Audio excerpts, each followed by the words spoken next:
Hace unos videos atrás yo hablé sobre la importancia del estudio de la Biblia y el uso de materiales que realmente valgan la pena para tener una interpretación adecuada del texto bíblico.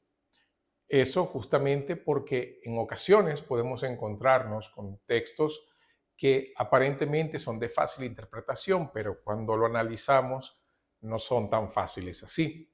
Me pasó recientemente haciendo el análisis o el estudio de Juan capítulo 15 para la predicación de los domingos en la noche en la iglesia, que estamos haciendo la exposición del Evangelio de Juan.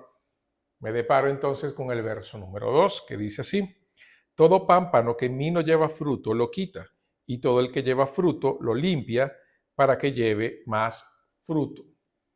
El texto aparentemente no es difícil, hasta que leyendo unos comentarios, esa parte de quitar del verso 2, todo pámpano que en mí no lleva fruto lo quita, a algunos comentaristas, usando la palabra griega ahí referente, hablan que el otro significado de ese texto es levantar, lo que daría, de acuerdo con esa interpretación, justamente la idea de que aquel que no da fruto, Dios lo levanta, lo coloca más cerca del sol para que reciba mayor vigor y así pueda fructificar, que de acuerdo a ese análisis, nada tiene que ver el verso 2 con el verso número 6, el que dice que el que no permanece en mí es echado fuera como el pámpano y se seca, y los recogen y los echan al fuego y arden. Esos comentaristas dicen que el 2 y el 6 no tienen nada que ver, sino que son circunstancias diferentes. Escuchando ese comentario, claro, yo fui entonces a otras fuentes para ver si realmente era eso lo que el texto quería decir, y lógico que haciendo un estudio también de la palabra, que ciertamente también puede significar levantar, pero tiene la idea también de cortar, eh, también haciendo el análisis de otras personas ya más conocedores. Aquí en Brasil, por ejemplo, un gran comentarista bíblico en ese aspecto justamente de costumbres judías y todo eso es Luis Saião. Y él, hablando de ese texto, él se refiere justamente a cortar. Y mirando históricamente, mirando para atrás, mirando a Calvino, mirando a Spurgeon y otros predicadores, ellos también parten de la idea de cortar. Y si lo vemos en el contexto bíblico, nosotros vamos a ver que cuando la Biblia va a trabajar ese concepto, por ejemplo, Isaías capítulo 5, cuando Dios dice que la viña era la nación de Israel y que él esperaba uvas buenas y dio uvas silvestres, lo que Dios dice que va a desarraigar el pueblo de Israel, los va a quitar, los va a sacar de allí. Si vemos Romanos capítulo 11, en el caso de las oliveras, de la olivera, Pablo dice que Dios puede quitar de la olivera algunos ramos para injertar ramos silvestres. Entonces, cuando hacemos un análisis histórico y bíblico y del pensamiento judío, nosotros vemos que no hay problema con que la palabra sea cortar y no hay ninguna contradicción entre cortar allí y perder la salvación en tal caso. Si además vemos el contexto de Juan, Juan va a trabajar justamente mucho ese caso de distinción entre el pueblo de Dios y el que no es pueblo de Dios. Como Juan, el contexto de la historia de Jesús con los discípulos, está en Jerusalén con un pueblo judío que se enorgullecía mucho de pertenecer a la nación de Israel, de tener el linaje judío, de que ellos eran el pueblo de Dios por derecho. Ya desde el capítulo 1, Juan les va a decir que es hijo de Dios, no aquel que nace de sangre, carne o linaje, diciendo justamente que el pueblo de Dios no es aquel que tiene la ciudadanía de Israel, sino que es todo aquel que cree y confiesa que Jesucristo es el Señor. ¿Por qué? Porque a los suyos Jesús vino y ellos no lo recibieron. Eso está en Juan capítulo 1, verso 11 al 13, y yo lo dije de manera inversa, ¿no? Como dice, por el 13, por el 12 y por el 11. ¿Y qué es lo que entonces Jesús está mostrando? Antes de eso, recuerden la higuera que Jesús vio cuando llegó a Jerusalén y la maldijo, que nunca más dio fruto y se secó. También recuérdense de otra parábola de unos plantadores que estaban buscando fruto y no lo dieron, y después le dicen, no, vamos a esperar hasta el tercer año para ver si da fruto, y si no, córtala.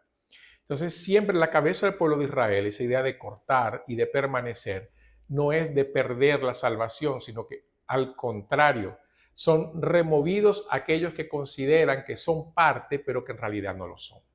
Son aquellos que se enorgullecen de su condición, pero en realidad no lo son. Juan, el mismo Juan, años más tarde, cuando escribe su primera carta y habla justamente de los apóstatas, él va a decir, ellos salieron de nosotros, pero no eran de los nuestros. Entonces siempre hay esa idea de trabajar el texto bíblico de Juan de esa forma. Juan no habla de perder la salvación, Juan está hablando de un grupo de personas, y Jesús se está refiriendo a un grupo de personas que son aquellos que creen que son parte del pueblo de Dios, pero en realidad ellos están para ser cortados. Nunca fueron parte del pueblo de Dios.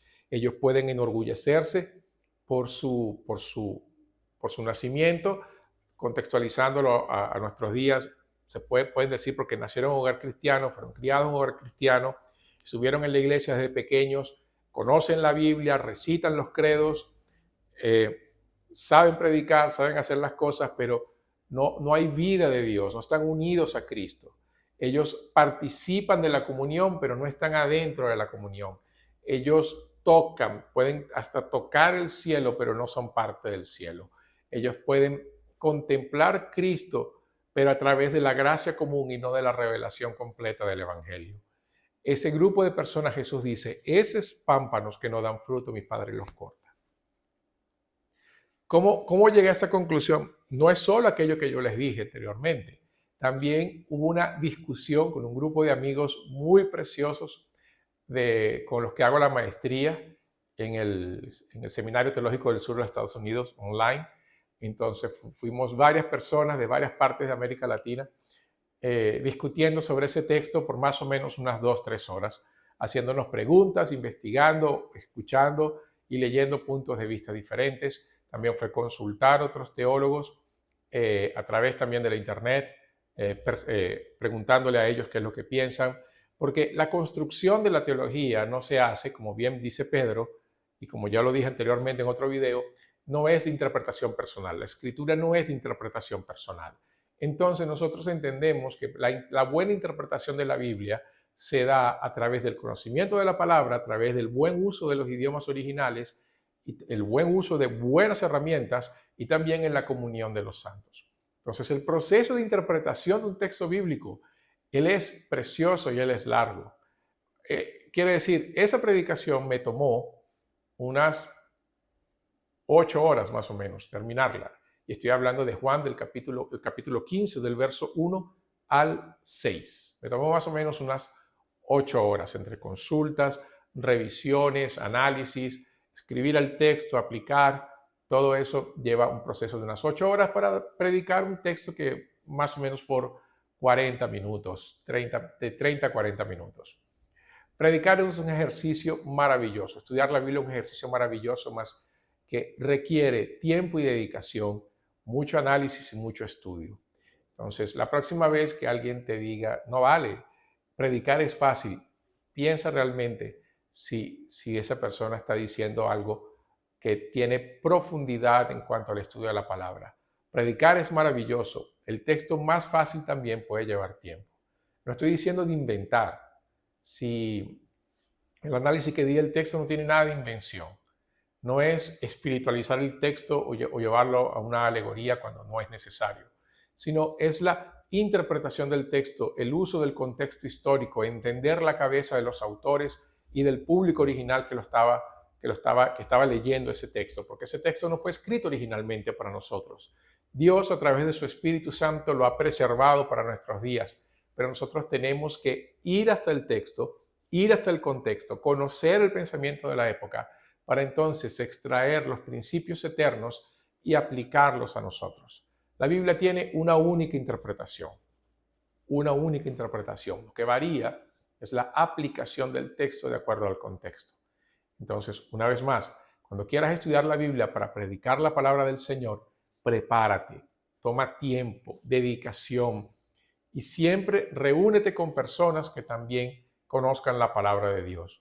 Nunca, ninguno de nosotros va a tener pleno conocimiento de las Escrituras. Por más que estudiemos la Biblia, siempre vamos a necesitar de otros. Tener una biblioteca amplia donde podamos también hacer uso de las herramientas correctas y estudiar la palabra de Dios. Claro que lo mejor sería estudiar en un seminario, pero tu iglesia local debería darte las herramientas básicas para el estudio de la palabra. Eso es lo importante. El buen estudio de la palabra hace que podamos servir a Dios con alegría y con sinceridad. Que Dios te bendiga, y este ejemplo práctico de cómo estudiamos la palabra de Dios, yo quiero que te sirva como un estímulo a querer justamente aprender más de la palabra, aprender de teología y de ver cómo la teología se aplica en lo que estudiamos y en lo que predicamos. Que Dios te bendiga. Hasta una próxima oportunidad.